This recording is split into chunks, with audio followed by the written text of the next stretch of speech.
Thank you for tuning in to the only stations giving you double the information and inspiration, WDRB Media and WGIV, the soul of Charlotte.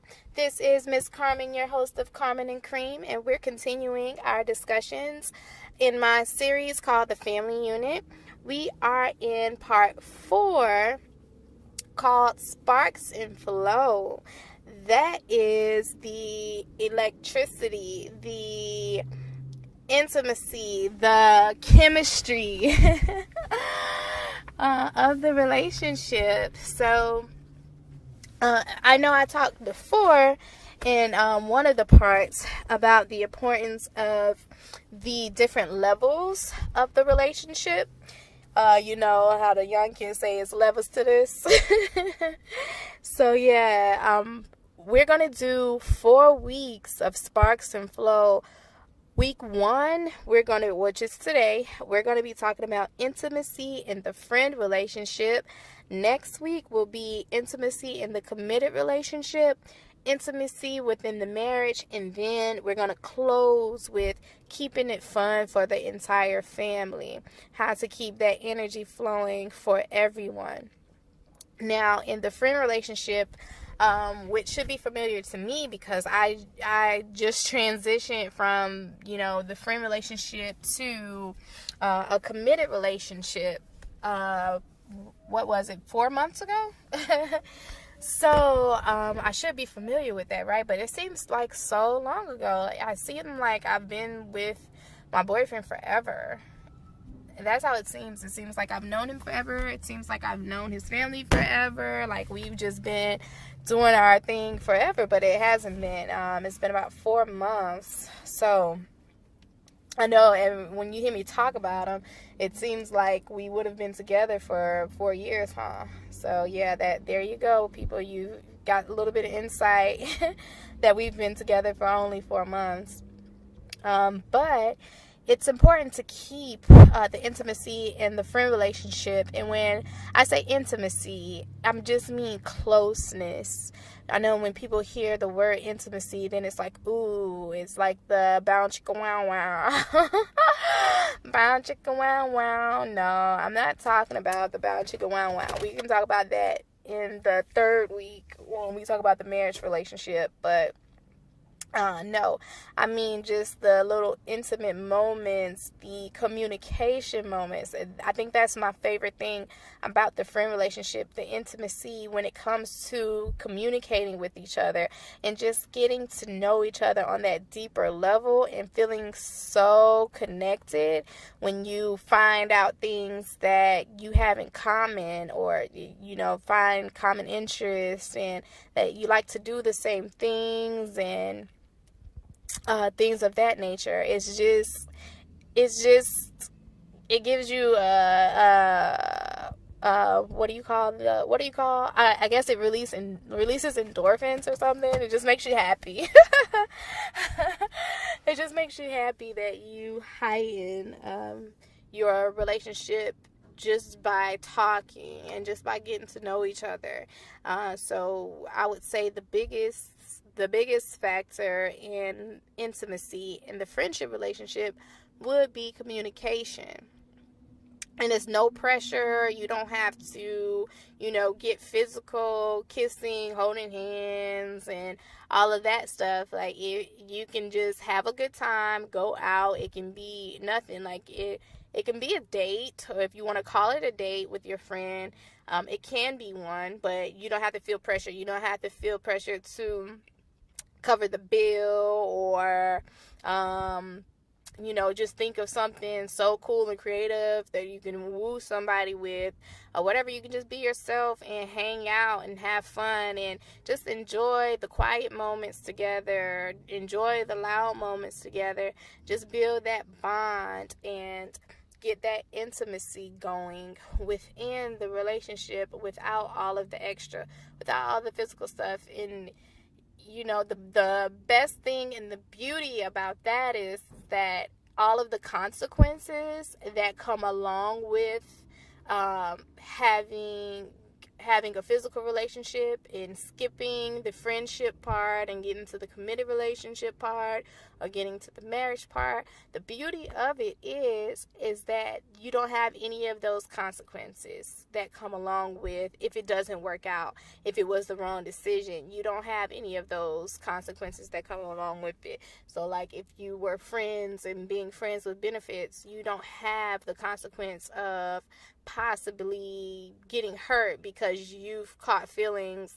You can't help but to catch feelings when you have sex. I'm sorry. Eventually, you're going to catch feelings. Both parties, the man and the woman, are going to catch feelings eventually. Just because that is what sex was created for, is to unite two people.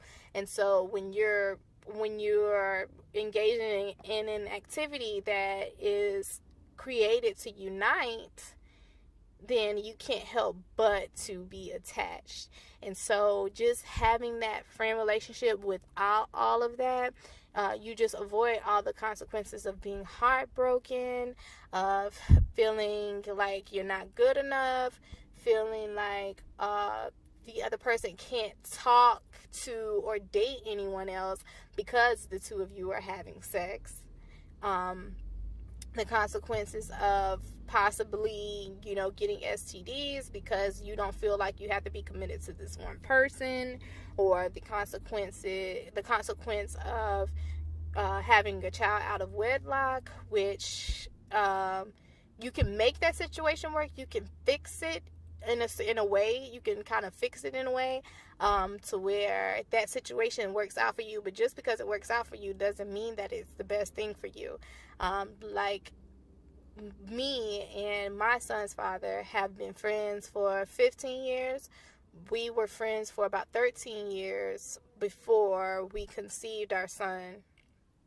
And so we just had a friend relationship, which was cool. We loved each other. Well, I mean, we still love each other, but we loved each other. like, just, that's my friend. That's my homie. That's the person I can talk to. That person has my back. But all of that changed once we got into that physical relationship, and then once we had our son together, it's just hard to try to function out of wedlock, especially if your relationship didn't work to where you want to be together exclusively. And now we have to, make the best situation for our son in two separate households with a stepmother and a stepfather. We had to make sure the people that we had chosen to be in our son's life is the best person for them, because that is not his mother and that is not his father. So we make it work, and we're doing a wonderful job. I don't want to toot our horn, but yeah, we're doing a wonderful job with that, and it is an everyday struggle because there are two different agendas. This is my household over here. This is your household over there. How are we going to have both of those households functioning and take care of this one child that is split in between the two? And so it's just a lot that comes along with having the wrong type of intimacy within the friend relationship, even within the committed relationship before the married relationship. Everyone wants to be like everyone's being all biblical or whatever when it comes to premarital sex and having children out of wedlock. Some people may think it's old-fashioned, but I know one point that I know Yolanda Adams' morning show. I listen to her morning show just about every morning. And they actually just went over Exodus and when they got the commandments.